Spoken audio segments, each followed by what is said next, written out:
دنیا والوں کو دیکھو، شادی ہو تو کہتے ہیں ایک قصہ تھا جو ختم ہوا، حالانکہ اصل قصہ تو شادی کے بعد شروع ہوتا ہے۔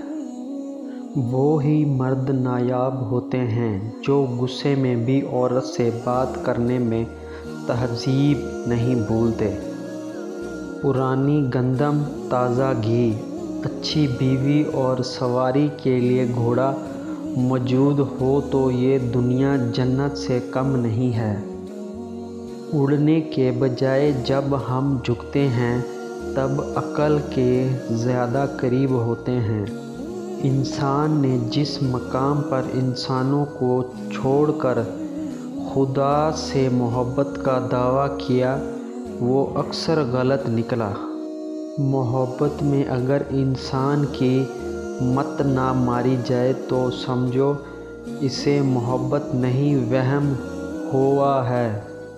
یاد رکھو وقت آپ کو جو کچھ بھی دیتا ہے وہ ایک نہ ایک دن آپ سے واپس بھی لے لیتا ہے۔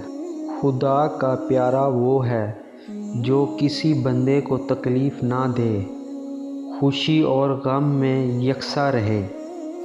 جو کپڑے حلال رزق سے بنائے گئے ہوں وہ کبھی پرانے نہیں ہوتے۔ جس شخص کی فطرت ہی انسان کا دل توڑنا ہو وہ شخص کبھی بھی اللہ کی تلاش نہیں کر سکتا۔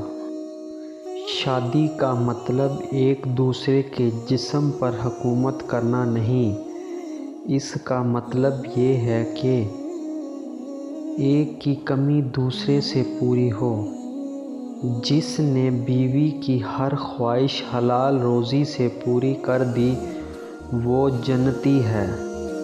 عورت ایک گھر کی زینت ہی نہیں بلکہ اس کی روح بھی ہے۔ ہمارے معاشرے کا تربیتی لیول یہ ہے کہ حرام معشوقہ پر ہزاروں اشعار لکھے اور پڑھے جاتے ہیں اور بیوی کے حصے میں صرف مزاحیہ لطیفے آتے ہیں۔ شاید اسی وجہ سے میاں بیوی کا رشتہ ہمیشہ پیار کی کمی کا شکار رہا ہے۔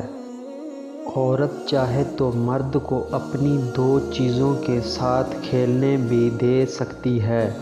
اگر مرد عورت کی ایک بات مان لے، نخرے اٹھائے تو دل اور جسم پر حکومت کرنے دے گی۔ اس بندے میں کوئی اچھائی نہیں جس کو تعلیم حاصل کرنے کا کوئی شوق نہیں۔